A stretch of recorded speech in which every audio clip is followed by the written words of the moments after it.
તો વડોદરામાં યુવતીઓની દારૂની મહેફિલ પર રેડ પડી। ભાયલીની મોનીવેલ હોટલમાં રૂમમાં મહેફિલ ચાલી રહી હતી। 3 યુવતીઓ સહિત 7 પીધેલી હાલતમાં પકડાયા।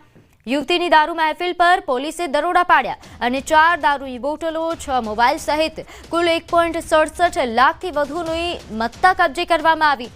દારૂ ક્યાંથી લાવ્યા તે અંગેની વિગતો પોલીસે જાહેર ન કરી અને પીધેલા પકડાયા છે, પણ તાલુકા પોલીસને બુટલેગરો નથી મળતા તે મોટો સવાલ ઉઠાવી રહ્યો છે। ખાસ કરીને અહીં જે પ્રમાણે ઘટનાઓ વધી રહી છે તેને લઈને પોલીસ પર પણ પોલીસ કાર્યવાહીને લઈને પણ ઘણા સવાલો ઉઠી રહ્યા છે, કારણ કે બુટલેગરોને લઈને કોઈ પણ પ્રકારની માહિતી જાહેર કરવામાં નથી આવી। દારૂ ક્યાંથી લાવ્યા તે અંગેની કોઈ પણ વિગતો પોલીસે જાહેર નથી કરી, પરંતુ આ પીધેલાઓને પકડી પાડ્યા છે।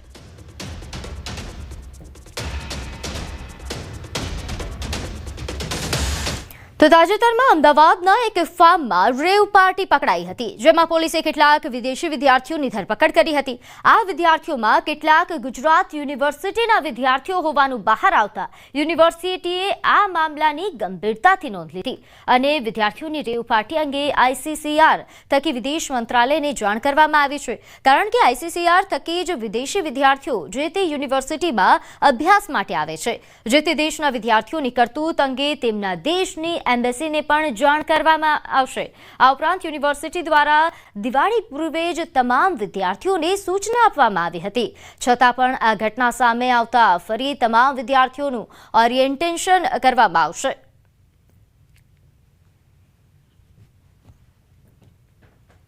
ગુજરાત યુનિવર્સિટીમાં ભણતા સ્ટુડન્ટ્સની જ્યારે અમને સૂચના મળી કે આવી જગ્યાથી પોલીસ કાર્યવાહીમાં અમુક સ્ટુડન્ટ્સને પકડાયા છે, એટલે અમે તરત જ ICCRને જાણ કરી।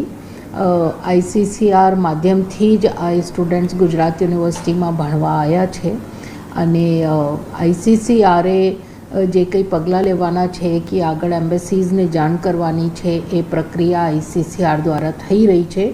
યુનિવર્સિટી પૂર્ણ સજગ છે। એ જ્યારે દિવાળીની રજાઓ પડી ત્યારે પણ, દિવાળીના દિવસે પણ અને એક ઘટના બની એના પછી પણ બધા જ સ્ટુડન્ટ્સને સેન્સિટાઇઝ કરવામાં ફરીથી આવ્યો છે। અગાઉ એ બધા સ્ટુડન્ટ્સ પાસેથી રૂલ્સના નિમિત્તે બાંહેધરી લીધી છે। વચ્ચે વચ્ચે એનો ઓરિએન્ટેશન કે સેન્સિટાઇઝેશનનો પ્રોગ્રામ પણ કરતા હોઈએ છીએ, જેનાથી કોઈ જગ્યા એ મિસગાઈડ થઈ